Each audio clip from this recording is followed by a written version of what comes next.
Shalom Javerim, muy buenas noches, bienvenidos. Hoy, como la clase es en un diferente horario, no voy a tomar lista, no tienen que poner de dónde se conectan, simplemente entremos en materia. Espero que pues hayan tenido un fin de semana agradable y hoy vamos a introducir toda una nueva sección.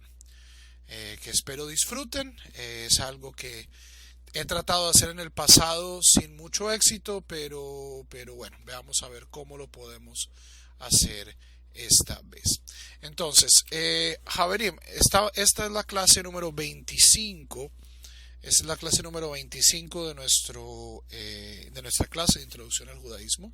Proyecto que nosotros vamos a tener alrededor de 100 clases. Eso es lo que nos demoramos la vez pasada que enseñé este curso. Y las próximas 10 clases las vamos a dedicar a ver al judaísmo como pueblo. Hasta ahora en nuestras últimas 24 clases nos hemos estado enfocando muchísimo en el tema de la oración, en el tema de la teología, en temas de discusiones de mitzvot, de fiestas. Esto todo pues es ciertamente ver el judaísmo desde una perspectiva religiosa, el judaísmo como religión, las bases de la práctica religiosa del judaísmo, lo cual pues es valioso en mi opinión central para el judaísmo, pero es indudable, y esto pues es algo que nosotros podemos referir a nuestra primera clase, donde introducimos qué es lo que no es el judaísmo, que el judaísmo tiene muchas otras dimensiones y hay dos que quiero resaltar y sobre estas segundas que vamos a dedicar las próximas 10 clases, que es el tema del judaísmo como pueblo. El judaísmo es un pueblo. ¿Qué es un pueblo? Un pueblo, Javerim, no es definido por una por una carga genética común, aunque en general siempre pues hay historias de ancestros comunes. El pueblo de Israel siempre ha sido racial, étnicamente diverso. Lo que define un pueblo es su historia. Es su historia, es decir, esta es la historia de mi gente. Y de tener una cierta capacidad de retrospección. Entonces, en estas 10 próximas clases quiero darles una brevísima introducción al tema del judaísmo como pueblo. Hay, por supuesto, pues si quieren complementar esto, el libro en español posiblemente más asequible es La historia de los judíos, del historiador británico Paul Johnson, que ha sido traducido al español. Paul Johnson no es judío, pero es un texto excelente. Se consigue especialmente en Colombia. Fue publicado por Editorial Norma, un libro que se llama Los dones de los judíos, que es una excelente introducción a la historia temprana del pueblo de Israel. Esto es escrito por el autor Thomas Cahill. Thomas Cahill, el mismo autor de cómo los irlandeses salvaron la civilización. Este es Los dones de los judíos. Fue publicado por Editorial Norma en Colombia a eso de los mediados de los 90. Todavía se deben poder conseguir ediciones. Y para aquellos que leen inglés y tienen acceso a Amazon o a una buena biblioteca y quieren invertir en un excelente libro de historia, en mi opinión, hasta que sea traducido, mi moré Adriano Moreno Weinstein está trabajando en una traducción, pero todavía no ha sido publicada, del libro Wanderings, de el rabino Chaim Potok, rabino y novelista Chaim Potok. Wanderings significa literalmente vagabundeos, y es, en mi opinión, no solo una de las mejores historias que existe del pueblo judío, sino una de las más legibles. Chaim Potok es un novelista excelente y el libro es una delicia de leer. Incluso hay ediciones de lujo con gráficas, con fotos. Entonces, esto es un poco bibliografía extra. El texto que les mandé, Javerim, no sé si lo recibieron por correo, del folleto publicado por la Liga de Antidifamación de la B'nai Brit, del profesor Lawrence Schiffman, El judaísmo en introducción. Ahí pues tienen ustedes esto en ocho páginas tienen lo que nos va a tomar 10 clases. ¿Ok? Preguntas antes de comenzar con el tema. La clase del día de hoy se llama número 1, Orígenes. Y vamos a tratar de cubrir un milenio de historia, es decir, del año 2000 antes de la era común hasta el año 1000 de la era común. Este es el tema de hoy, de acuerdo al currículum de historia. ¿Alguna pregunta antes de comenzar?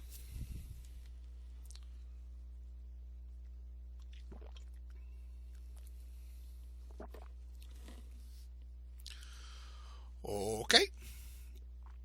Entonces, sin más, pues sí, bueno, no. Una nota más antes de comenzar. Javerim, la historia del pueblo judío tiene más o menos 4.000 años. ¿Ok? Esto se remonta a nuestro pasado legendario. Abraham, de acuerdo a nuestra cronología, que de cierto modo también es confirmada por el registro arqueológico, aunque pues no hay pruebas físicas de la existencia de Abraham. O sea, un pastor nómada no va a dejar grandes monumentos que puedan confirmar su existencia. Pero Abraham está así más o menos siglo XIX antes de la era común.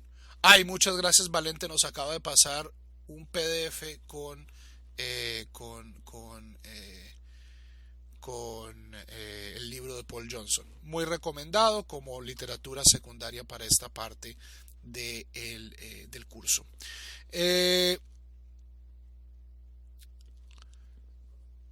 Abraham vive más o menos en el siglo XIX. La salida de Egipto ocurre a finales del siglo XIV antes de la era común. El templo de David se vuelve el rey de Israel alrededor del año 1000. O sea, hoy espero terminar con, o sea, vamos a ir desde Abraham hasta David. Ese es al menos el proyecto. Luego tenemos el primer templo, la época del primer templo, que va hasta el año del 586 antes de la era común, en la que los babilonios, el rey Nabucodonosor, destruye el primer templo y lleva a la élite judía a Babilonia como exiliados. Luego tenemos la época del segundo templo, que se extiende más o menos del año 500 al año 70, cuando los romanos destruyen el templo. Y lo que tenemos en los próximos 1000 años, más o menos, es decir, del año 70 al año 1000, es el desarrollo del judaísmo rabínico. Las grandes academias, la formación de las comunidades diaspóricas de Ashkenaz y Sefarad, que van a determinar el tenor cultural del pueblo judío en los próximos 1000 años. Luego tenemos 500 años tremendamente fértiles, entre el año 1000 y el año 1600. Aquí el texto que estoy sacando, esto que es un excelente texto, se llama Torah La'am, Torah para el pueblo. Es un proyecto de educación de un gran educador judío inglés que se llama el doctor Rafi Zarum, que enseña a la gente cómo dar un Dvar Torah. Y esto es en la introducción, me parece una tablita pues bastante útil. Y todo el crédito pues va con él, es un excelente programa. Y luego en los últimos 300 años pues hemos tenido verdaderamente un desarrollo tumultuoso del judaísmo con grandes importantes desarrollos. Por ejemplo, los grandes movimientos de reforma y contrarreforma dentro del judaísmo, la noción de que los judíos comenzamos a participar activamente políticamente en las sociedades a las que pertenecemos, y por supuesto los dos últimos grandes desarrollos en la historia del pueblo judío. Por un lado la Shoah, el holocausto, la destrucción de buena parte de las comunidades diaspóricas en Europa, y subsecuentemente a la creación del Estado de Israel, la destrucción prácticamente de toda la judería mizrahi, de toda la judería en el Medio Oriente, y por supuesto en 1948 el movimiento sionista culmina con la creación del Estado de Israel, que va a cambiar verdaderamente las reglas del juego en la historia judía en los últimos 70 años, y pues Dios quiera es una nueva realidad con grandes oportunidades pero también grandes riesgos. Entonces vamos a pasar sobre vamos a pasarle revista a la historia judía, y hay momentos donde nos vamos a enfocar más en ciertas cosas. Hoy, por ejemplo, vamos a cubrir 1000 años de historia, vamos a tratar de cubrir 1000 años de historia. Dios nos dé pues enfoque. Ok.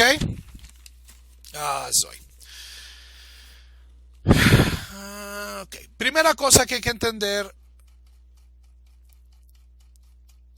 para entender la historia judía es dónde comienza la historia judía. La historia judía comienza en el antiguo Medio Oriente. En el antiguo Medio Oriente, que era el sitio más interesante, al menos desde la perspectiva de la cultura occidental, para estar. Ok, aquellas personas que recuerden su clase de sociales de séptimo, octavo grado, recordarán que esto se llama la media luna fértil. La media luna fértil, que se extiende desde la boca del Golfo Pérsico, en lo que hoy es Irak, ¿cierto? Aquí es el Golfo Pérsico, sigue los ríos, el valle fértil entre los ríos Tigris y Éufrates, llega hasta las montañas del sur de Turquía y luego baja, siguiendo lo que se llama el Great Rift. Es una falla tectónica que va desde Asia, es donde la placa de Asia y la placa de África se encuentran, y esto va prácticamente desde Siria hasta Sudáfrica, y produce el monte Kilimanjaro, el lago Victoria, el Mar Muerto, y geográficamente va a sentar el tono para todo el resto de la historia judía. Seguimos aquí en el Levante y llegamos luego al fértil valle del Nilo, donde se desarrolla la civilización egipcia. Este es el desierto arábigo, lo que hoy es Arabia Saudita. La vida en ese momento, al menos estamos hablando en el año 2000, antes de la era común, hace 4000 años, no era viable. En el desierto arábico el camello no había sido domesticado, había muy poca cosa que uno pudiera hacer en el desierto, y la mayoría de las grandes civilizaciones del mundo antiguo encuentran su cuna en algún punto de esta U invertida, que se llama la media luna fértil. Entonces, una U invertida, y hay dos civilizaciones que mandan la parada. La primera de ellas es Mesopotamia. Mesopotamia es posiblemente la civilización más antigua del mundo. Se extiende prácticamente desde hace 5000 años. Creando ciudades, creando templos, creando la escritura. Ellos escribían sobre tabletas de arcilla utilizando una varita, se llama la escritura cuneiforme, y generaban una serie de ciudades que han sido descubiertas por los arqueólogos recientemente, entre ellas Babilonia, Akkad, Kish, Nippur y Ur-Kasdim, la ciudad de Ur, que es donde nace el primer judío, el primer hebreo, que es Abraham. Estas ciudades tenían una cultura particular, politeísta, con un muy rico sistema de leyes y matemáticas. O sea, era la civilización sin duda más avanzada del planeta. ¿Ok? Y esto estaba en el valle de los ríos Tigris y Éufrates, lo que hoy es el país de Irak. Y luego, en el otro extremo de la media luna fértil, tenemos Egipto. Y Egipto tiene exactamente las mismas condiciones que Mesopotamia. O sea, Irak es un sitio bastante desértico, bastante caliente, pero tiene la gran bendición de que tiene ríos. Un río, o sea, en Mesopotamia hay dos, en Egipto hay uno, y son ríos que les dan una fuente de agua, una fuente de tierra aluvial tremendamente fértil, y en estos lugares ocurre por primera vez en la historia, o sea, algo que no pasaba en la prehistoria de la humanidad, y era que sobraba comida.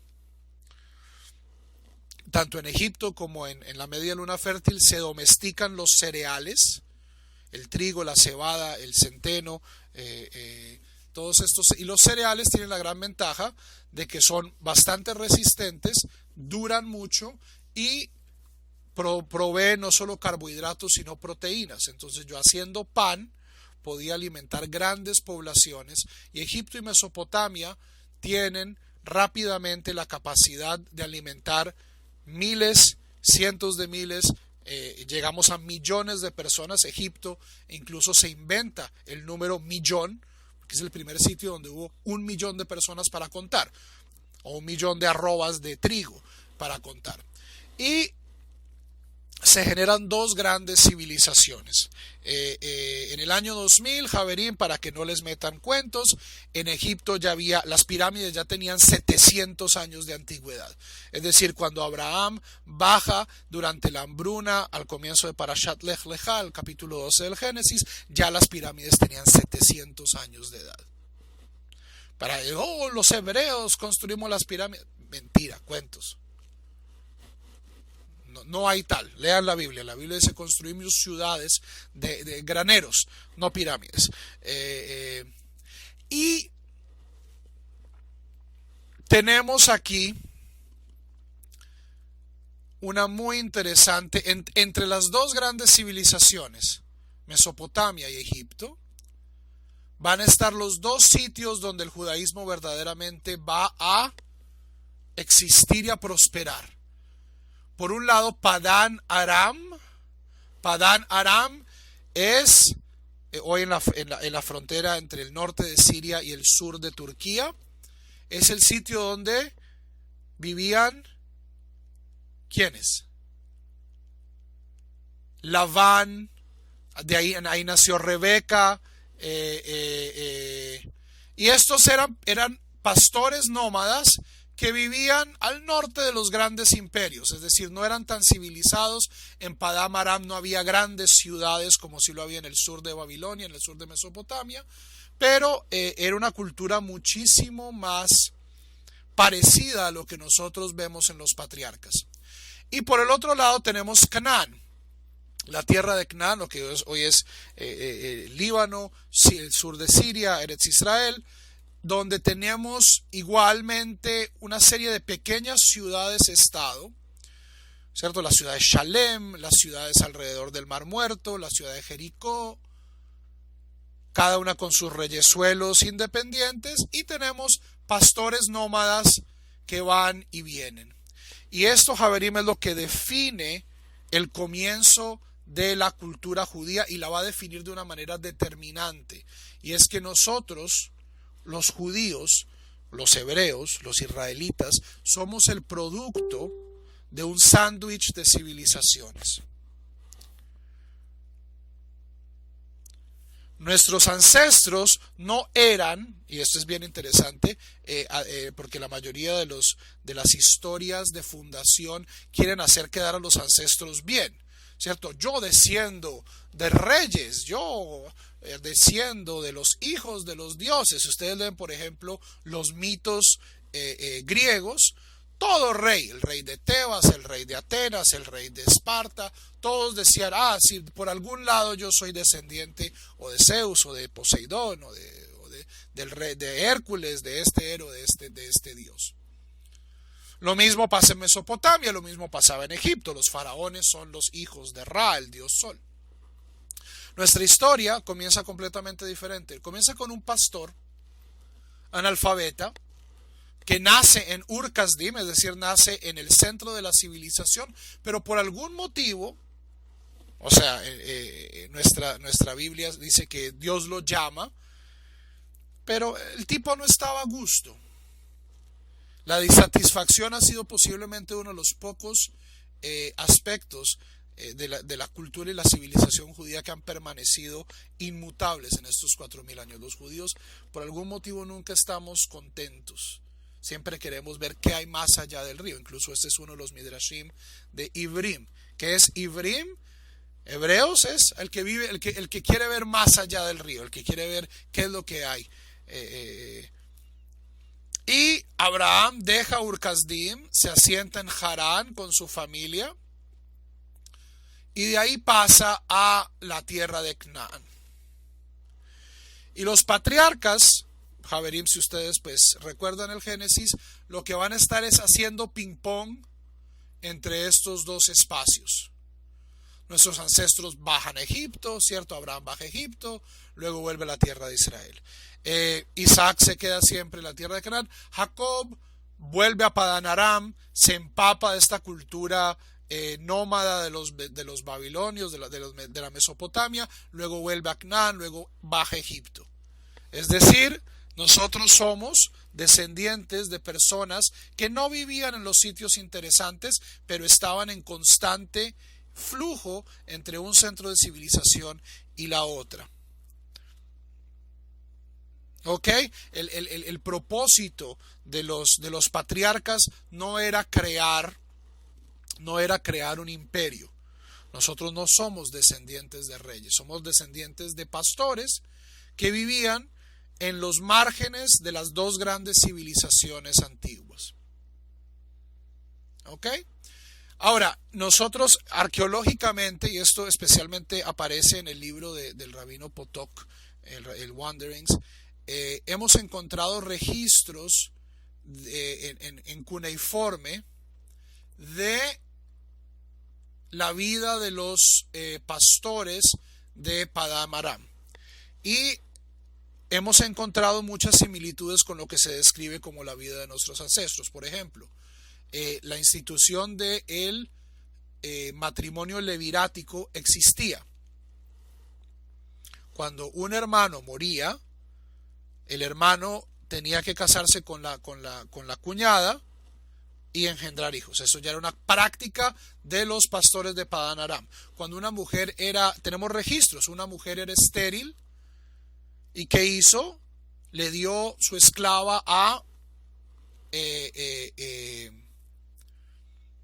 su marido, y luego ella daba a luz, o sea, la esclava daba a luz sobre las rodillas de la matrona, y el hijo se consideraba hijo legítimo de la matrona. Estas son instituciones que hemos confirmado por el registro arqueológico que eran costumbres de los pastores semitas nómadas de arameos. Hemos encontrado varios registros de los nombres Abraham y Jacob. Ahora no vamos a decir, este era Abraham y Jacob. O sea, aparecen largas listas de nombres. Estos son los clanes y los nombres, o sea, eran nombres comunes en esta época. Entonces, una confirmación del registro arqueológico de que las historias de los patriarcas tenían un contexto histórico bastante definido. De acuerdo a nuestro registro, o sea, la historia que nosotros contamos, el pueblo de Israel, a pesar de que es étnicamente semita, es decir, nosotros somos mesopotamios pasando por Padán Aram, es decir, arameos, y luego acabamos en Canaán, pero los años formativos del pueblo de Israel ocurren en Egipto, lo cual es muchísimo más lógico porque Canaán está mucho más cerca de Egipto que de Mesopotamia. Y una de las cosas que nosotros podemos ver es que en la cultura judía, en la cultura hebrea, en la cultura bíblica, hay elementos tanto egipcios como mesopotamios. Y esto es algo que no debe sorprendernos y que en ningún modo cuestiona o ataca o pone en peligro la perspectiva única del pueblo judío. Javerim, todos nosotros somos esponjas culturales. Ustedes pueden ser colombianos, mexicanos, ecuatorianos, pero oyen música inglesa, oyen música gringa, ¿cierto? Ven cosas japonesas en el internet, se visten a la usanza de París, y esto en una menor manera y en una manera mucho más lenta también sucedía en el mundo antiguo. Entonces veamos por un segundo cuáles son las contribuciones de Babilonia y de Egipto al desarrollo de la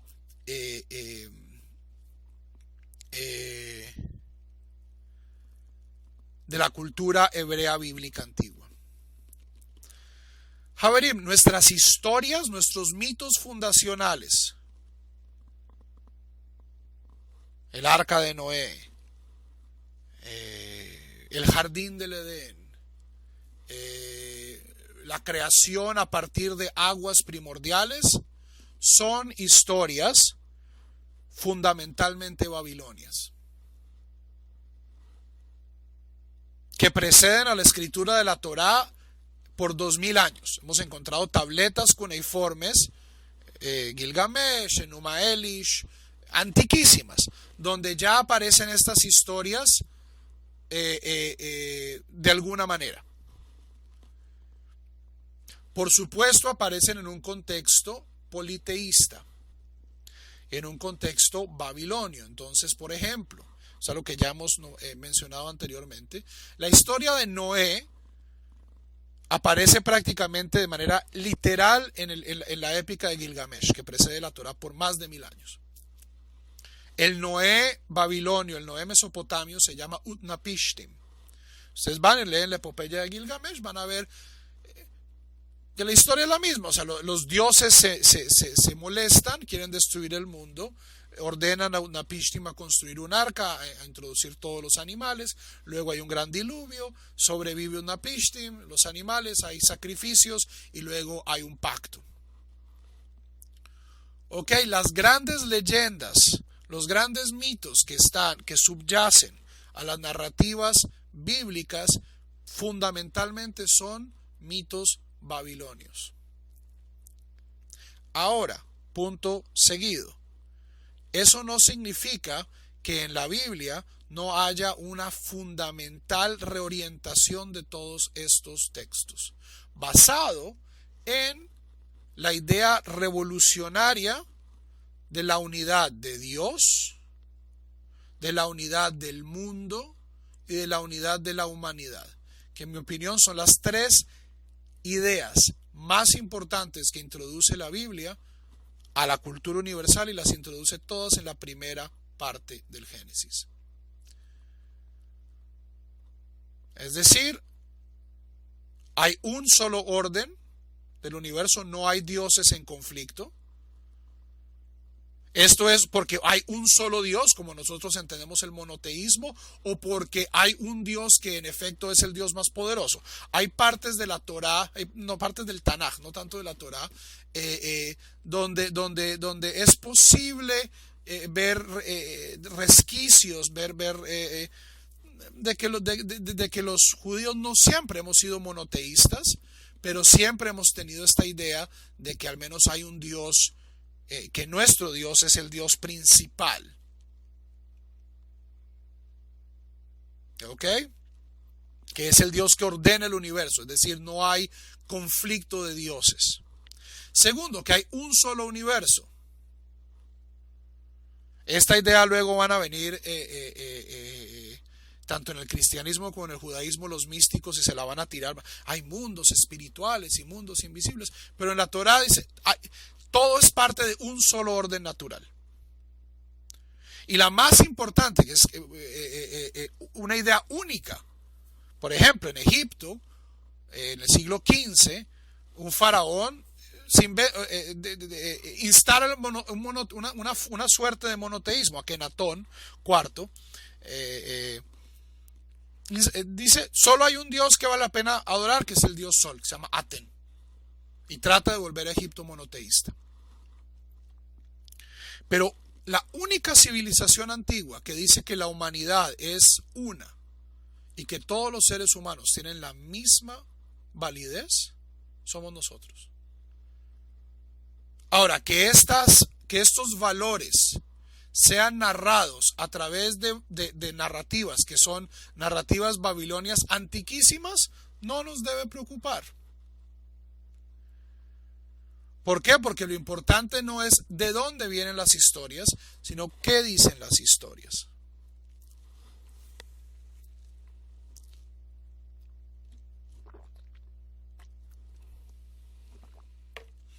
La idea del héroe de las 1000 caras no es Mesopotamia, es de Joseph Campbell. Lo que Joseph Campbell dice es que básicamente todas las civilizaciones cuentan las mismas historias.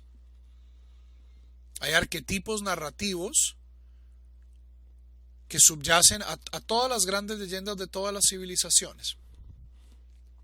Pero pues esa no es una idea mesopotamia. No sé.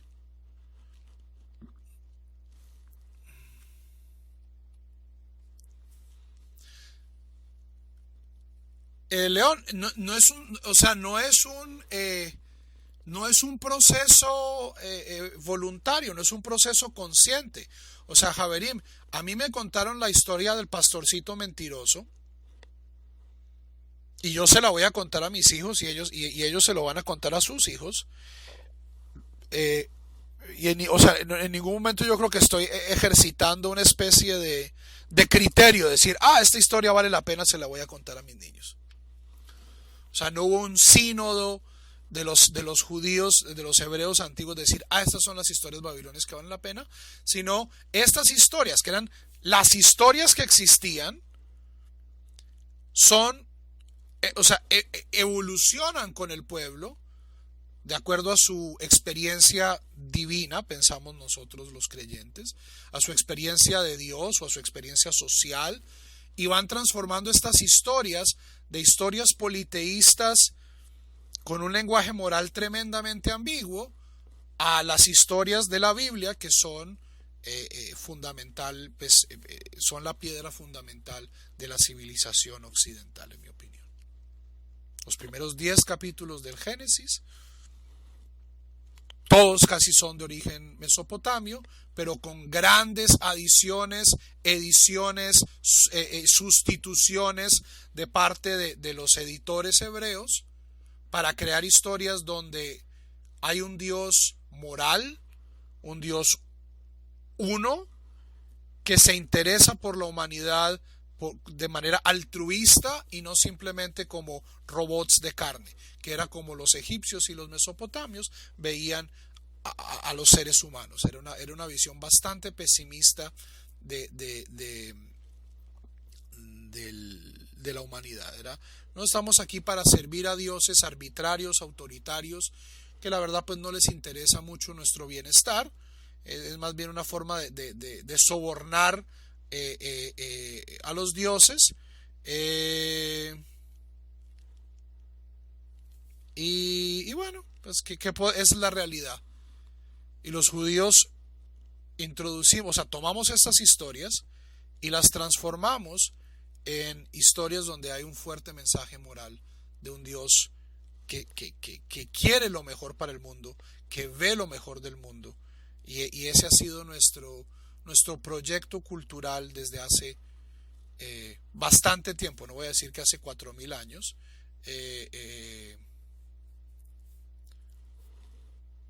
Pero ciertamente ese es el texto con el que acabamos. Pero la mayoría especialmente de los mitos fundacionales de la Torá, la creación, el jardín del Edén, Noé, la Torre de Babel, tienen su origen como historias mesopotamias.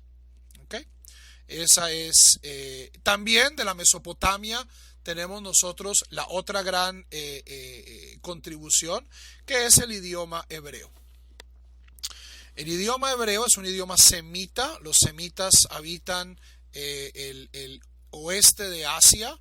Hay varias familias de idiomas semitas: el acadio, el sumerio, a pesar de que los sumerios no eran semitas, pero su alfabeto sí lo es. El acadio, el babilonio, el arameo, el ugarítico, el cananeo, el hebreo, el árabe, el edumeo, todos estos eran familias lingüísticas semíticas y había intercambios de lenguaje, de palabras. Entonces nuestro lenguaje, muy consistente con la historia de Abraham, es un lenguaje semita.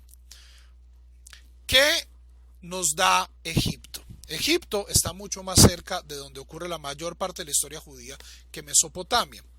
Egipto nos provee con un sistema de organización política. La idea de la hierocracia, es decir, de que la autoridad central en la sociedad depende o está influida por los sacerdotes, es una idea egipcia. Los sacerdotes en Egipto tenían fines administrativos. Cuando ustedes leen la Torá y ven todo ese sistema de diezmos y de contribuciones que forman la columna vertebral de la centralización del Estado hebreo, eso proviene de Egipto. La noción de una casta sacerdotal que se viste diferente, que tiene de una casta sacerdotal primordialmente masculina. En Egipto también había sacerdotisas, las diosas preferían en general sacerdotisas, pero la idea de que los sacerdotes forman una casta particular es una idea egipcia. Si ustedes ven, por ejemplo, la construcción del tabernáculo, en el desierto es profundamente egipcia. Cosas de madera cubiertas con oro. Cuando ustedes ven, por ejemplo, la tumba de Tutankamón, que es uno de los mejores ejemplos del arte egipcio, y es contemporáneo más o menos con Moisés. O sea, Moisés vendría siendo, o sea, estamos hablando aquí de un siglo y medio después de Tutankamón. Egipto no avanzaba tan rápido. Ustedes ven, ¿qué es lo que hay? Hay madera cubierta con oro, cortinas, ¿cierto? Nuestra estética como pueblo era profundamente egipcia. También la organización militar.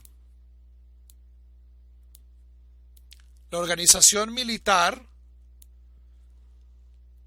de los hebreos está basada en la infantería egipcia.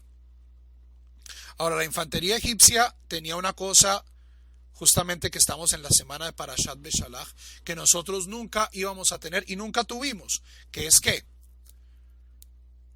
carrozas. ¿Por qué? Porque primero nosotros éramos esclavos y segundo, pues una carroza en Eretz Israel que está llena de montañas me sirve para tres cosas. Nada y nada. Pero la noción de una milicia basada en infantería ligera es profundamente egipcia. Y esto pues estas son las malas lenguas, no es una teoría a la que yo le suscriba mucha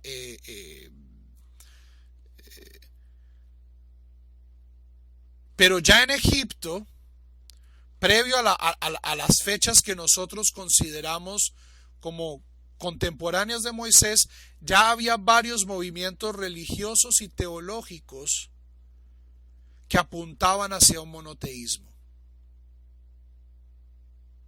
Entonces, la idea misma del monoteísmo, no voy a decir que sea egipcia y que nosotros no la apropiamos, pero ciertamente ser esclavos en Egipto hubiera sido un sitio tremendamente fértil para el desarrollo cultural de ideas monoteístas, que lo vemos en la cultura egipcia y lo vemos luego en la cultura hebrea. Eso no significa que estén causalmente conectadas, pero una sociedad que ya comienza a pensar en términos monoteístas es un sitio excelente para el desarrollo de la cultura bíblica judía. ¿Ok?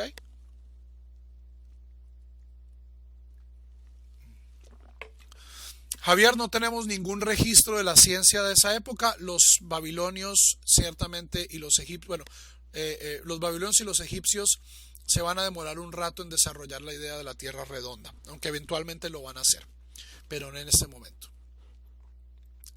El zoroastrismo es bastante posterior, sobre eso hablaremos cuando hablemos del segundo templo. Preguntas.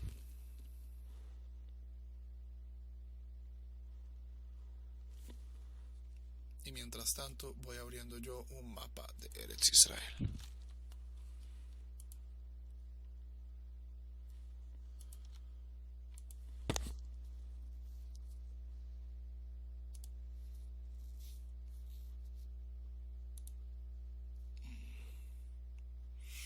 Nada de preguntas, les acabo de soltar estas 7 arrobas de herejía y nadie dice nada. Gravísimo.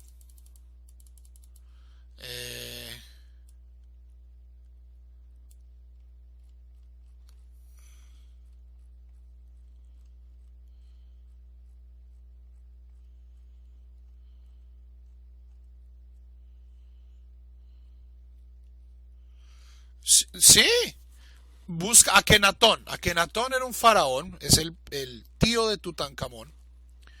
El tipo destruye todos los cultos a los dioses tradicionales de Egipto y lo reemplaza con el culto a Aten, que es el disco solar. La reforma no le salió muy bien. Cuando él muere, su nombre es borrado, su tumba es saqueada, y le corresponde a su sobrino Tutankamón restablecer el politeísmo egipcio. Pero ya había conatos, ya había ejercicios de monoteísmo en Egipto. Uno podría decir, bueno, posiblemente fueron influidos por los hebreos, pero pues no tenemos registro histórico de ello.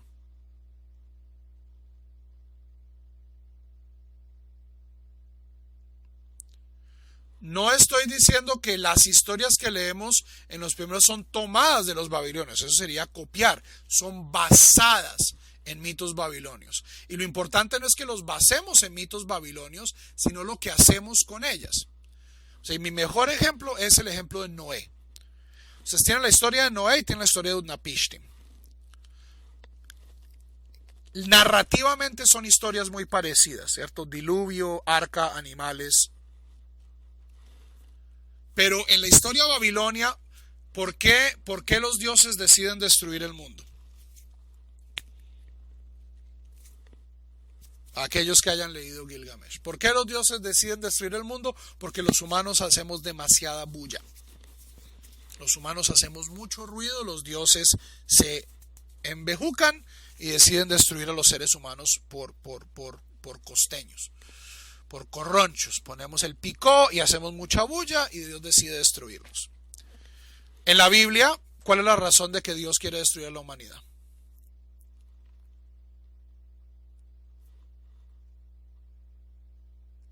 La inmoralidad. Entonces sí, son historias que son narrativamente muy parecidas, pero en mi opinión las versiones bíblicas son infinitamente moralmente mucho más sofisticadas.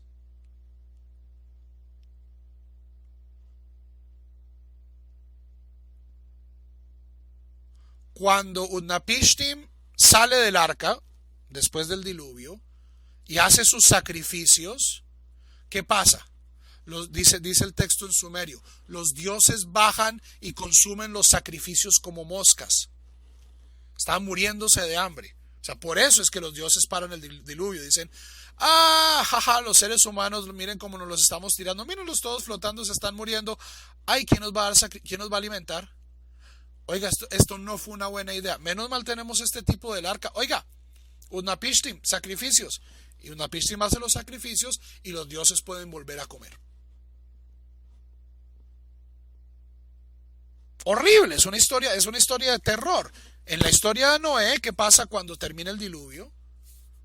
Dios entra en un pacto con la humanidad de no volver a destruir la tierra, un pacto de paz, un pacto de moralidad. Oiga, Noé, a partir de ahora, estas son las reglas con las que ustedes van a vivir. Entonces sí, narrativamente son historias muy parecidas. No hay duda, no hay duda que eh, eh,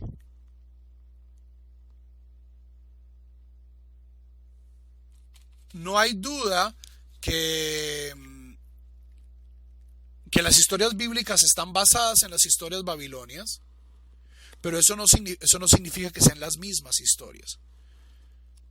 Y que simplemente por los 10 primeros capítulos del Génesis fue un copy-paste ahí que hicimos de mitos babilonios. No, son mitos babilonios transformados, desde mi opinión de creyente, por una experiencia profunda del descubrimiento de la unidad de Dios y de la unidad de la humanidad.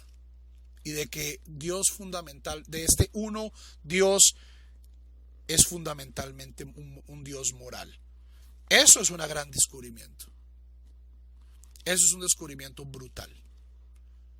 Y yo puedo seguir contando historias parecidas, pero una vez eso se vuelve mi brújula cultural, todas estas historias van a cambiar. Y van a ser transformadas de una manera irreconocible. Ok. El éxodo. ¿Qué es lo que permite el éxodo? Si Egipto y Mesopotamia son tan importantes, y en efecto los reyes de Mesopotamia y los faraones se estuvieron dando, bueno, no había plomo, se estuvieron dando flecha y lanza siglos antes de que hubiera Moisés, la batalla de Kadesh en Siria, la batalla de Megiddo, son batallas que están muy bien y son batallas entre los dos grandes imperios. ¿Qué permite que eventualmente un pueblo de esclavos egipcios pueda llegar a establecer un gobierno más o menos autónomo en Canaán? Alejandro, es una pregunta teológica, estamos haciendo historia. En el siglo XIV, antes de la era común, mucha gente especula que esto es a causa de la explosión del volcán Santorini en Grecia. Hay una crisis grave en lo que hoy es Grecia. Las islas griegas, Minos, Chipre, Creta, y gente que hasta ahora estaba viviendo muy bien, en civilizaciones muy avanzadas, súbitamente se están muriendo de hambre. ¿Por qué? Porque un volcán gigantesco estalla, destruye las ciudades, destruye la civilización, destruye los graneros, destruye las fuentes de ingreso. ¿Y qué pasa? Esta gente que eran muy buenos navegantes se dan a la piratería. Y como en el siglo VIII, IX van a ser temidos los vikingos en el mundo, en Europa, los pueblos del mar van a ser temidos. Gente que está viniendo de Chipre, de Creta, y están atacando las costas del Mediterráneo. ¿Y qué es lo que hacen? En un momento particularmente vulnerable de la historia de Egipto, hacen que Egipto se repliegue en sus fronteras y deje un poco de espacio de influencia en lo que es el Levante, que es toda la costa este del Mediterráneo. Y esto permite que se comiencen a generar civilizaciones, les da un poquito de espacio para crecer sin tener a papá Egipto encima. Entonces ahí es que las ciudades cananeas comienzan a crecer. Sidón y Tiro, las ciudades del Líbano, de los fenicios, comienzan a establecerse, y los pueblos del mar se establecen en lo que hoy es la Franja de Gaza, y es gente que nosotros vamos a llamar los filisteos. Los filisteos eran de origen griego. O sea, Grecia no existía todavía, lo que hoy es Grecia, faltan como 500 años para que haya, pero son protogriegos, son incircuncisos, son gente muy buenos navegantes, vienen de la cultura minoica y se establecen en toda la costa del Mediterráneo y son implacables, marineros, tienen hierro, que la mayoría de las culturas no tenían en abundancia. En Grecia, en Turquía hay bastante hierro, en Egipto no hay hierro, ahí es bronce. Y muy pronto adoptan la tecnología de la carroza de guerra de Egipto y esto genera un vacío de poder. Este vacío de poder es llenado en algún punto del siglo XIV-XIII por un pueblo que, de acuerdo a nuestra narrativa, cierto, eran esclavos en Egipto, son liberados, pasan una época, este es el viaje tradicional de los Sukkot, pasan por el Mar de las Cañas, el Linz, el monte Sinaí, bla bla bla bla bla, y eventualmente entran a la tierra de Israel. Sobre esto, lo único que tenemos son nuestras historias, el libro de Josué, el libro de Deuteronomio. Entonces, históricamente, pues, eso es lo que nosotros contamos, pero en algún punto de la historia, siglo XIII, siglo XIV, en algún momento de la historia, esta es la realidad en Eretz Israel. Esta es la realidad en Eretz Israel. Entonces tenemos Eretz Israel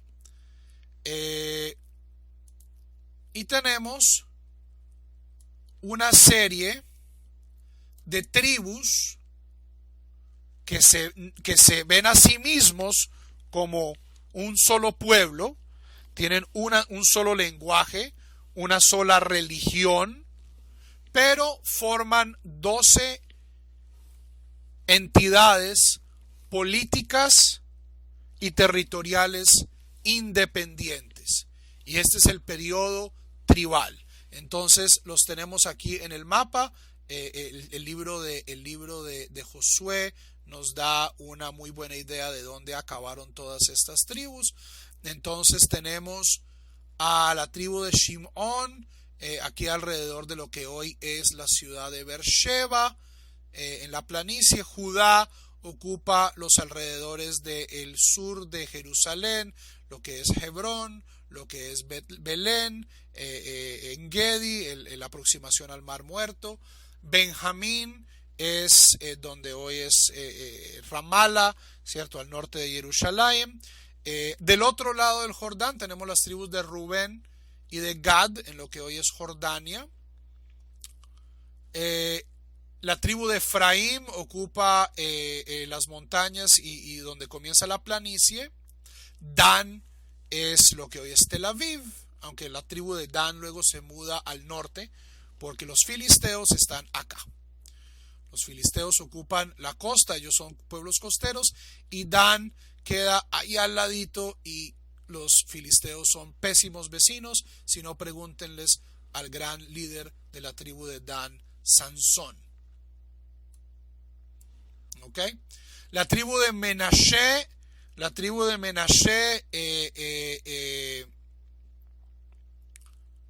ocupa el norte de Samaria. La tribu ocupa el norte de Samaria, pasando incluso a la Transjordania, es decir, a los altos del Bashán, que es el comienzo de los altos del Golán.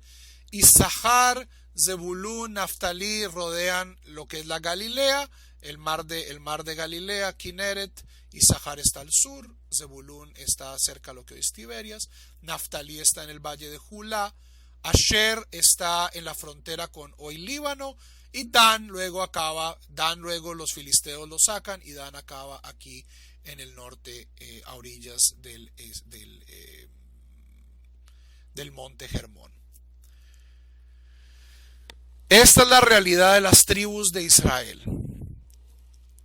Ahora, y esto es algo que lo corroboran los libros de Jueces, de Samuel, incluso el libro de Reyes, la conquista de Canaán por parte de los israelitas no fue total. No fue total. En este momento no es total. ¿Qué hay?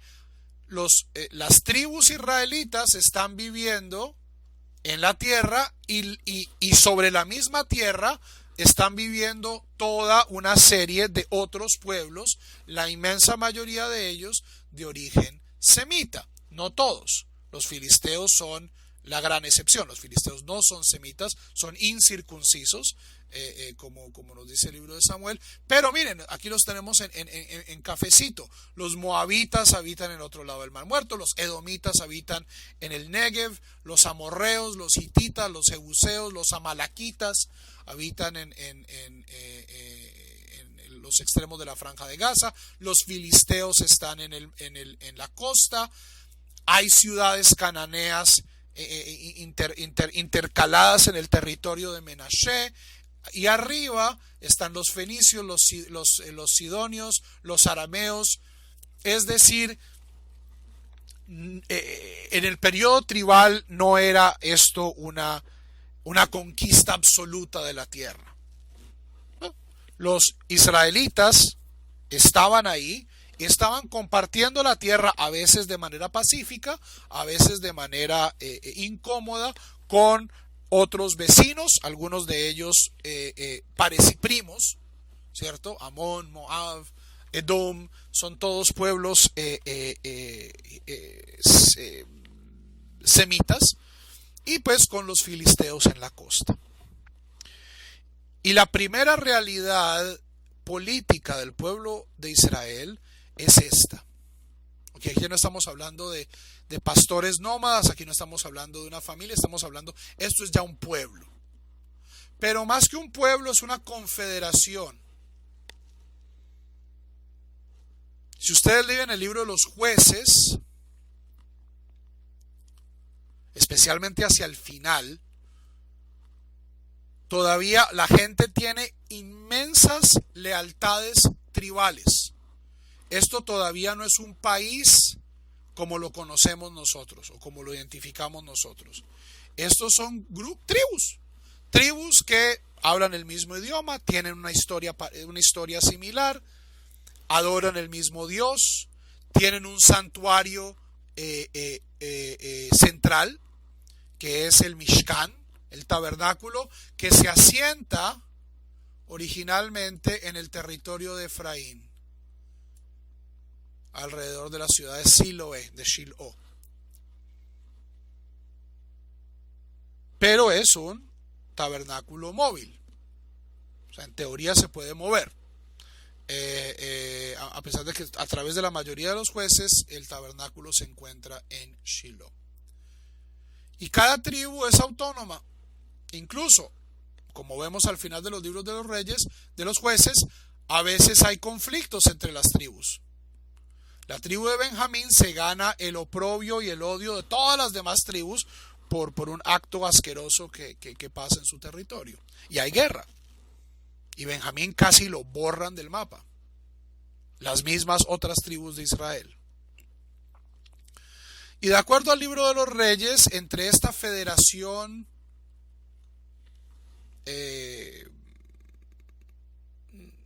entre esta confederación de tribus, el sistema de administración política era lo que se llamaba shofetim, caudillos. Entonces, ¿qué pasaba? Las tribus, cada una vivía bien, vivía en su territorio, haciendo lo suyo, y cuando había una crisis, por lo general militar, entonces el lenguaje de jueces, Dios elegía a un caudillo o a una caudilla. Tenemos el gran ejemplo de Deborah, Eshet Lapidot, la esposa de Lapidot, que une a todas las tribus del norte para pelear con, si mal no estoy, con los arameos. Sisera era un general arameo. Sansón era de Dan, de la tribu de Dan. Los grandes enemigos de Sansón son sus vecinos, los filisteos. Pero ese es el sistema, es decir, es un sistema muy parecido al que tenían en Roma.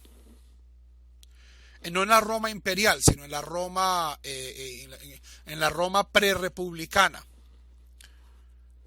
Estamos hablando siglo V. En la Roma prerepublicana lo que había era un senado, y cuando había problema, cuando los etruscos se ponían, se alebrestaban, cuando algunos de los otros pueblos en Italia les daba problemas, entonces los romanos elegían a un general y le daban poderes especiales,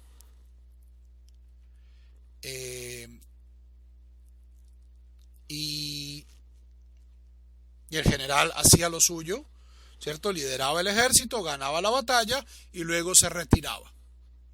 El ejemplo tal vez más conocido es Cincinnatus. Cincinnatus, que era un gran general de la época prerepublicana en Roma. Y esa era la noción de los shofetim, de los jueces, de los caudillos.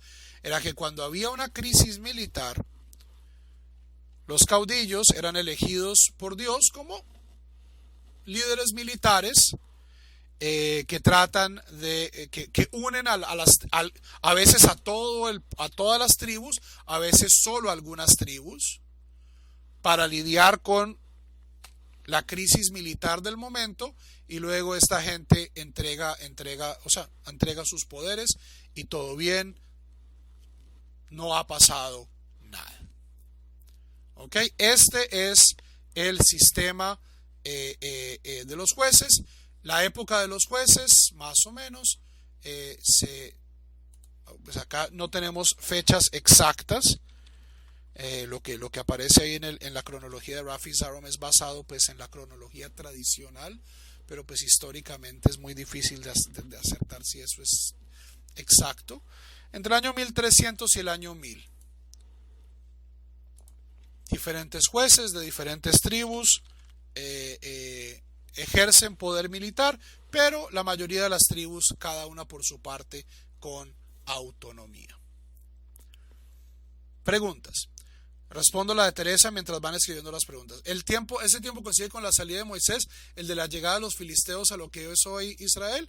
Más o menos, o sea, estamos hablando en términos generales, la llegada de los pueblos del mar es lo que crea, de acuerdo a varios historiadores, el vacío de poder de Egipto sobre el Levante, que permite que surjan todos estos mini pueblos, ¿cierto? Los edomitas, los moabitas, los amonitas, los jebuseos, y entre nosotros también los israelitas. ¿Ok?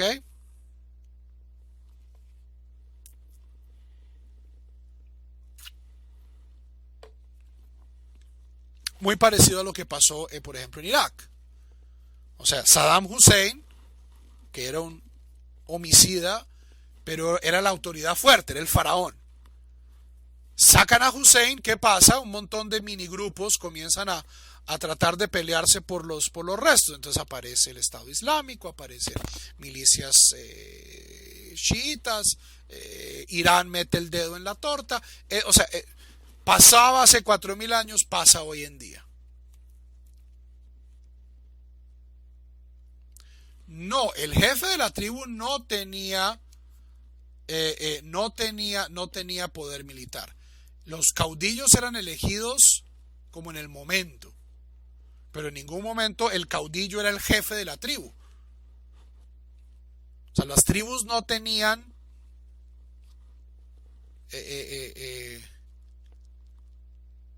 había gente importante, ¿cierto? Lo que en la Torah se llaman los Nesi'im. Pero eso no significa que cada tribu fuera un reino, con un mini rey. Los mini reyes existían entre las otras naciones, es decir, los hititas, los amorreos, cada ciudad tenía su rey. El rey de Hebrón, el rey del otro lado, cada ciudadcita tenía su mini rey. Entre los judíos no. ¿Por qué? Porque la autoridad militar recaía sobre los jueces, que eran, surgían como en el calor del momento, y la autoridad religiosa residía sobre los sacerdotes en el tabernáculo. Que esa era la gran ventaja que tenían los israelitas sobre los demás pueblos, es que tenían una unidad cultural y religiosa que los otros pueblos tal vez no tenían, que les permitía actuar con organización.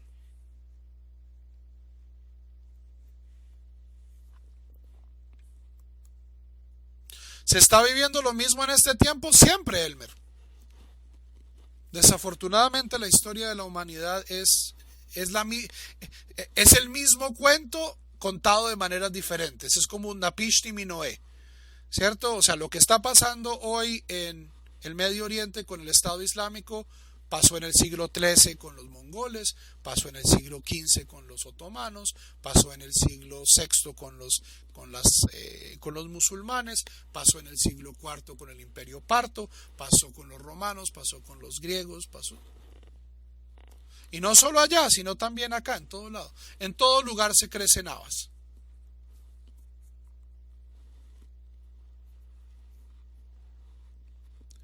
No es que Israel deje vivir al enemigo con ellos, esta gente no tenía opción. No es que, ay, tan liberales las tribus que dejaron vivir a los filisteos al lado de ellos, es que no los podían, esa era la realidad, o sea, eso es lo que nos dice el libro de los jueces. Pero, Javerim, infantería sacrificada y heroica contra carrozas, gana carrozas siempre. Y los filisteos tenían carrozas y nosotros no.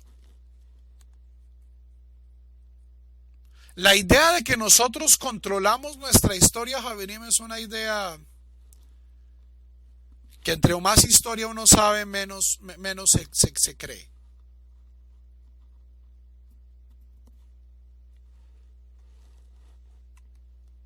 Sobre el control de Eretz Israel, Javerim, nunca hemos tenido opción, ya sea política o moral. La Biblia, el libro de Josué, por eso es el libro que yo más problemas tengo, dice, mátenlos a todos. Pero si a mí alguien me dice, lo que Dios quiere es que matemos a toda la gente que vive en Eretz Israel que no sea judía, primero que todo, le doy una cachetada a esta persona y le digo, ese no es mi Dios.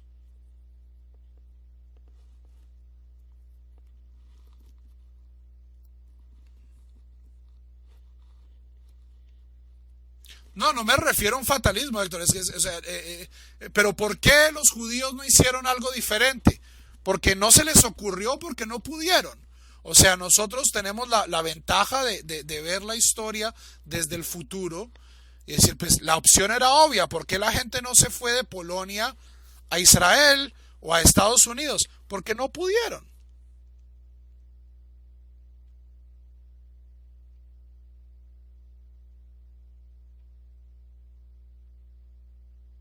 Porque no pudieron. La gente no podía o no quiso. O los rabinos le dijeron que no.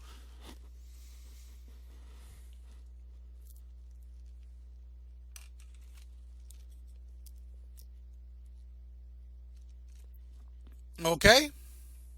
O sea, no estoy hablando de que no, o sea, de que la historia toda es fatalista, que todo está controlado. No, sino que, o sea, la mayoría de la gente, o sea, Javerim, lo que estamos tratando es de vivir nuestras vidas, de cuidar a nuestros hijos, de comernos nuestra papita. Y es muy difícil entender la historia mientras está sucediendo. Y por eso juzgar la historia desde afuera, pues es muy fácil, pero también es inútil. ¿Por qué? Porque igual, pues, la gente no tomó esa opción, pues no la tomó.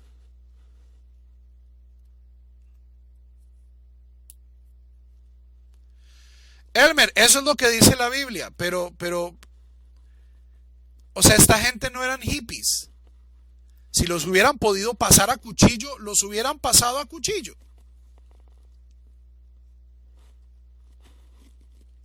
No fue que les dio la compasión, que pobrecito, los edumeos, los amorreos. Eventualmente el texto tiene que explicar por qué pasó el problema. Pero históricamente posiblemente es porque no, pues simplemente, o sea, ganas de hacer genocidio no le faltaba a ningún pueblo en la antigüedad.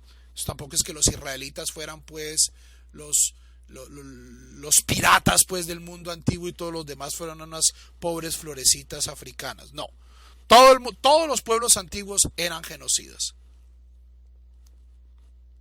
Y si les hubieran dado la oportunidad, con todo el gusto del mundo se pasaban a cuchillo al vecino. Y si no lo hicieron, fue porque no pudieron. Tanto los filisteos con nosotros como nosotros con los filisteos. Ahora,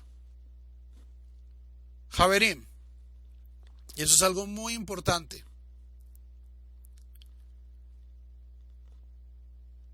Importar valores bíblicos al conflicto actual es posiblemente lo más venenoso que nosotros podemos hacer para el conflicto y para la salud del judaísmo.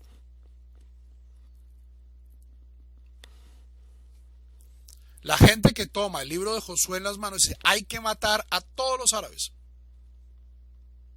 Esa gente es moralmente aberrante.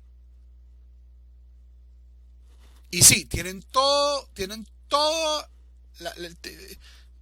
o sea, uno podría basarse en el libro de Josué y crear genocidio. Por eso, Javerim, es que el judaísmo no es bíblico.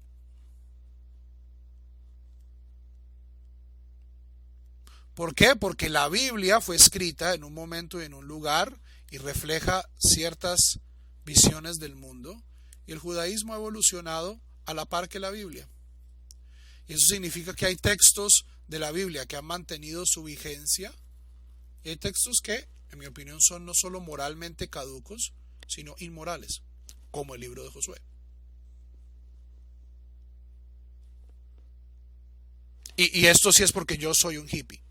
O sea, Josué no era un hippie, el hippie soy yo.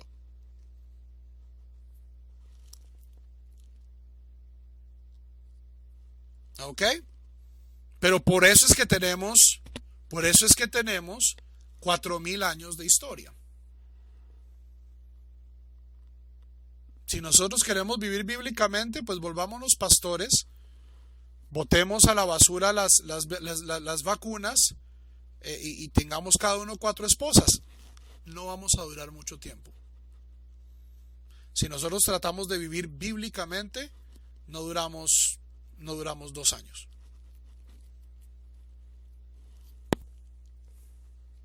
¿Ok? Historia. Sobre el registro del Éxodo, no hay registro histórico del Éxodo. Ni en Egipto, ni en Israel. Encontraron una cosa debajo del mar. Javerim, háganse un favor para su sanidad y para su educación en el judaísmo. No le crean nada al internet. Hay unas páginas hoy en día con unas... Mashiach, el rabino Pepinito dice que Mashiach viene mañana. Encontraron una estela debajo del mar de Rojo donde se prueba el Éxodo, y la CIA y los masones y los gnomos de Zúrich la tienen escondida porque no quieren revelar la verdad bíblica. Hay que salir de esa forma, o sea, dejémosle esas conspiraciones a los evangélicos. Es una forma tremendamente poco saludable de ver la historia. ¿Por qué?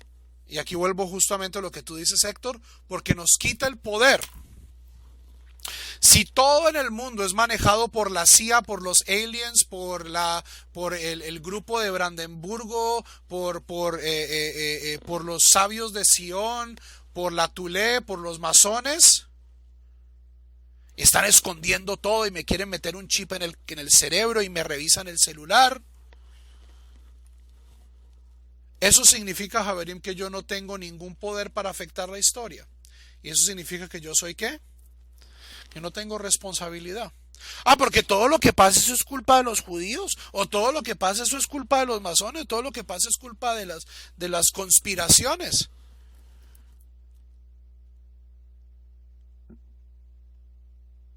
Las teorías de conspiración lo que muestran es unas ganas de no ser responsable. Es mostrar infancia ética. No hay nada que pueda hacer porque todo el mundo lo manejan los gringos, ¿cierto? Bush y Obama y Gates y todos se reúnen en un sótano con el gran rabino y deciden qué es lo que va a pasar. Entonces, ¿qué podemos hacer? Podemos hacer mucho. Podemos hacer mucho, justamente porque nosotros tenemos la capacidad de afectar la historia en pequeñas formas, de acuerdo a nuestras limitaciones históricas, materiales, físicas, políticas, de género, de dinero, pero pues no me exime. ¿Ok? Entonces, no, Javerim, hasta el momento no se ha encontrado ningún tipo de evidencia histórica del éxodo de Egipto. Sí, los egipcios tenían esclavos asiáticos, es decir, cananeos, semitas. Vemos dibujos de ellos en las tumbas egipcias. Hay una estela del faraón Ramsés donde dice que yo derroté a Israel. O sea, el nombre Israel aparece en el registro histórico, pero no hemos encontrado ni las carrozas del faraón y no hemos encontrado pues un registro donde o sea, primero que todo, Javerín,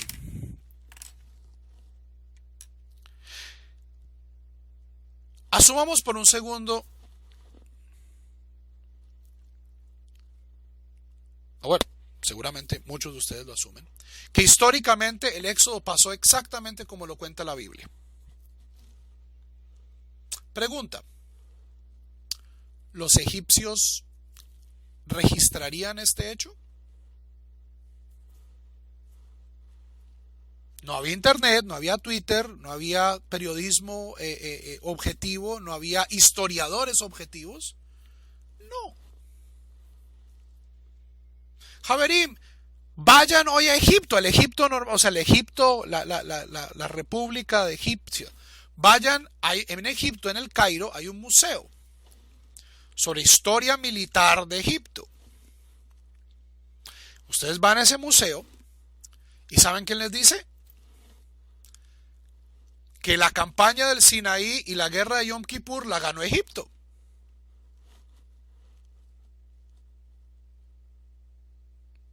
La del 67 tampoco pueden decir pues que la ganaron, pero o sea, guerras que pasaron hace 30 años. Pregúntenle a la mayoría de los gringos quién ganó Vietnam. Les va a decir, fue un empate. Empate, o sea, la mayoría de la gente, o sea, los Donaldo Trumpas les van a decir, no, ganamos Vietnam, todo bien. La gente más o menos culta, fue un empate técnico. Empate técnico, mis polainas. Pregúntenle hoy a un ruso por qué se cayó el muro de Berlín. ¿Qué pasó con la Unión Soviética? Las historias de todos nuestros países están fuertemente editadas, Javerín. A nosotros nos gusta contar historias donde acabemos bien. Es una de las cosas curiosas de la Biblia, que en mi opinión es una de sus pruebas más fehacientes de que es un texto divinamente revelado o al menos divinamente inspirado. La Torá no tapa los lunares de nadie, ni de Abraham, ni de Isaac, ni de Jacob, ni de Yosef, ni de Moshe, ni del rey David. O sea, el rey David, o sea, ya vamos a llegar al rey David en la próxima clase. Los reyes tienen poder absoluto, Javier. Los reyes no eran hippies, el hippie soy yo.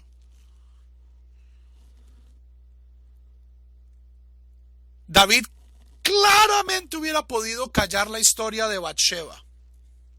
No, Bathsheba no estaba casada. Bathsheba era una virginal, la cosa más espectacular. Y yo pues era un super papito pelirrojo, cantante, además buenos salmos me escribía yo. Y la señora no tenía ningún tipo de compromiso con un goy hitita encima. El rey David hubiera podido cambiar la historia así.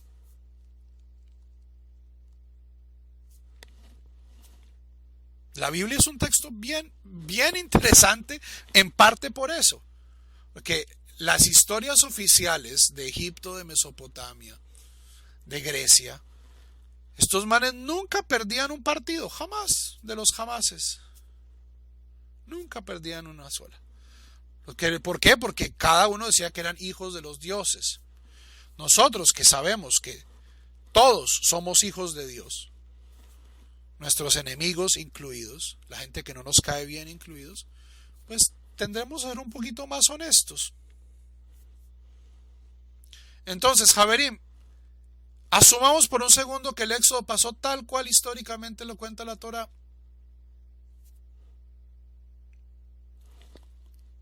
¿Quién va a escribir? O sea, nosotros lo escribimos.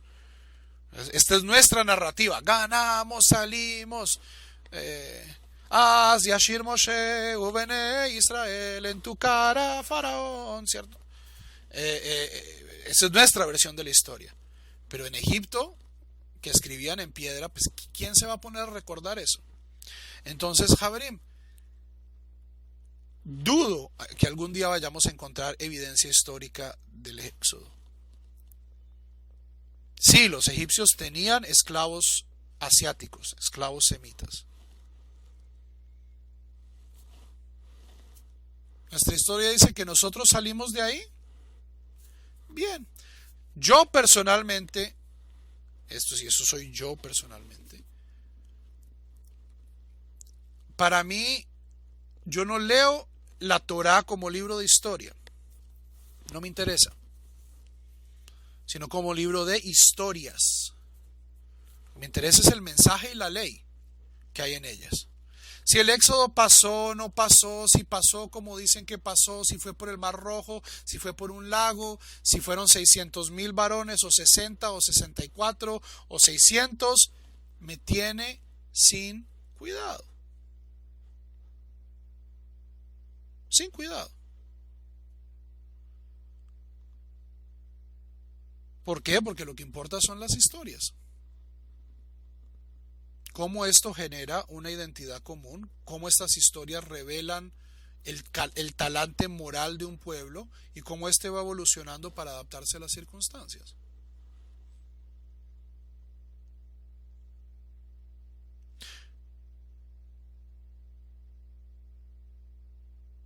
Exacto, o sea, Javerim, la historia, la historiografía es algo muy nuevo.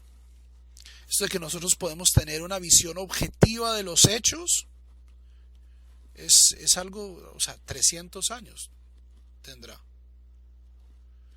Tucídides y los historiadores griegos medio le echan, pero igual pues siempre van a hacer quedar a los griegos como una belleza y a los persas como unas ñángaras.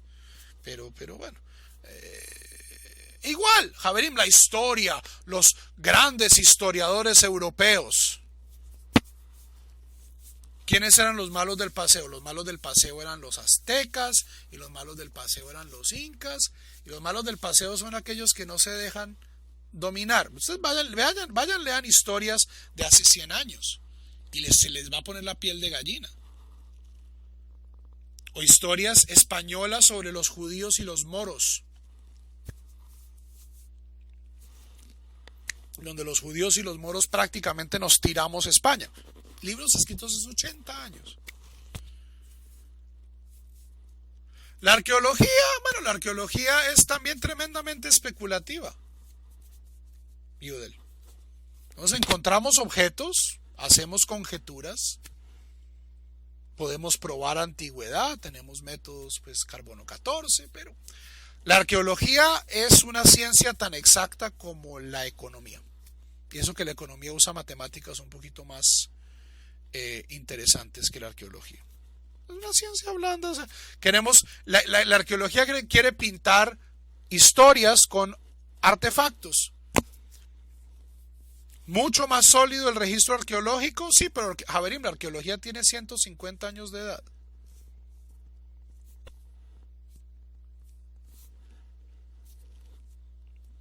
Nos comenzamos a desenterrar vainas y a preguntarnos, ¿y esto cómo va? ¿Y esto qué nos puede decir? Hace 150 años, entonces no nos despeluquemos. Hay gente, o sea, Hay dos lados equivocados de la moneda. Por un lado tenemos a los maximalistas, que son a los autoproclamados arqueólogos bíblicos, ¿cierto? Y sus muy interesantes y absolutamente ridículos especiales en History Channel, donde quieren probar que absolutamente todo pasó como pasó, como dice la Biblia. Es decir, su interés es probar lo que dice el texto. Eso científicamente no tiene validez. Yo ya sé los resultados a los que quiero llegar y puedo acomodar los datos a como me salgan. Y por el otro lado tenemos los igualmente ideológicamente motivados minimalistas. El señor Israel Finkelstein, el profesor Israel Finkelstein de la Universidad de Tel Aviv, que dice que eso nunca nada, judíos no había, eso pasó hace 3 semanas. ¿Cierto? Que tampoco es una, o sea, es escepticismo por el escepticismo mismo y también es política e ideológicamente motivado.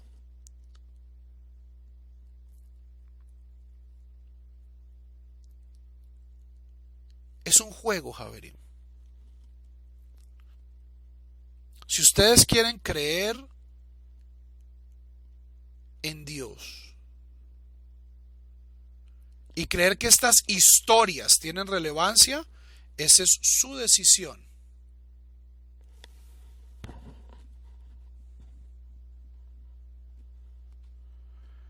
Pero suponer que yo puedo producir evidencia de que esto verdaderamente pasó como pasó y pasó como dicen que pasó, es muy improbable y es una pérdida de tiempo. Usen esto como una brújula moral, usen esto como una forma de ver el mundo, como un filtro a través de la que ustedes entienden su pasado.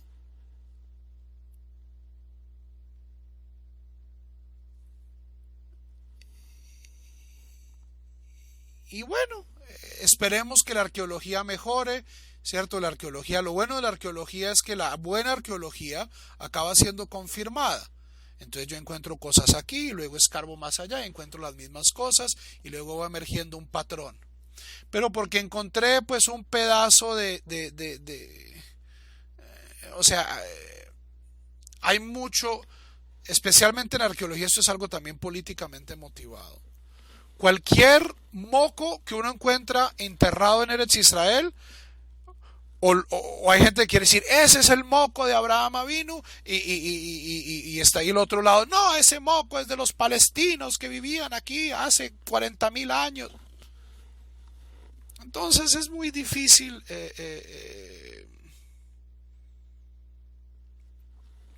es muy difícil.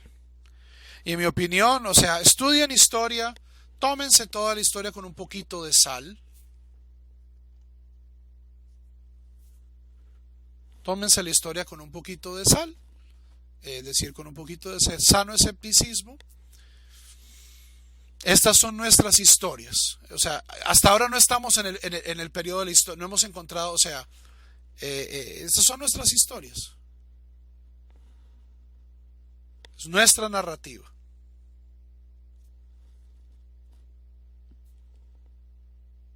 ¿Ok? Ok. Quedan 5 minutos, Javerim, con esto. Con esto quiero concluir. Eventualmente llega un momento donde especialmente la amenaza filistea lleva a las tribus a tomar una decisión que el mismo texto de la Torá, del Tanaj, critica, que es ir a la autoridad religiosa del tabernáculo, que era un señor de nombre Shemuel, profeta Samuel, y decirle, oiga, queremos un rey. Samuel les dice, esa es una pésima idea. Si ustedes leen Javerim, la Torá, con la excepción de ciertos pasajes de Deuteronomio, la Torá, es decir, los 5 libros de Moisés, ve esto este sistema tribal, esta confederación blanda de tribus, como el ideal político del pueblo de Israel. ¿Cuál es el Dios? ¿Cuál es el rey de esta confederación? ¿Cuál es el rey de esta confederación? Dios. Es una teocracia blanda. Es una teocracia blanda, es decir, Dios tiene profetas, Dios está la ley. Cada tribu hace lo que puede, tienen la misma legislación, la misma ley, pero cada uno administra su territorio y administran la justicia de manera independiente. Vienen a donde Samuel, las tribus se le dicen, oiga, queremos un rey, queremos ser como todas las naciones. ¿Qué les dice Samuel? Es uno de mis pasajes favoritos de la Torá. Ustedes son una partida de imbéciles. No son una partida de imbéciles, sino están cambiando a Dios. Siempre que nosotros vamos a poner un rey encima de nosotros, ustedes corremos el riesgo de que ustedes van a reemplazar la autoridad de Dios por la autoridad del rey. Que, sea dicho de paso, es con contadas excepciones lo que sucede. La inmensa mayoría de los reyes que ha habido en la historia judía han sido pésimos. Malos con ganas, o sea, malos y medio. O sea, está David, está Saúl como en sus primeros 3 meses de administración, está Shlomo ahí al comienzo, y Joshiahu, Ezequiahu, Asá, pare de contar. Jehoash. Se cuentan en serio en una mano los reyes buenos.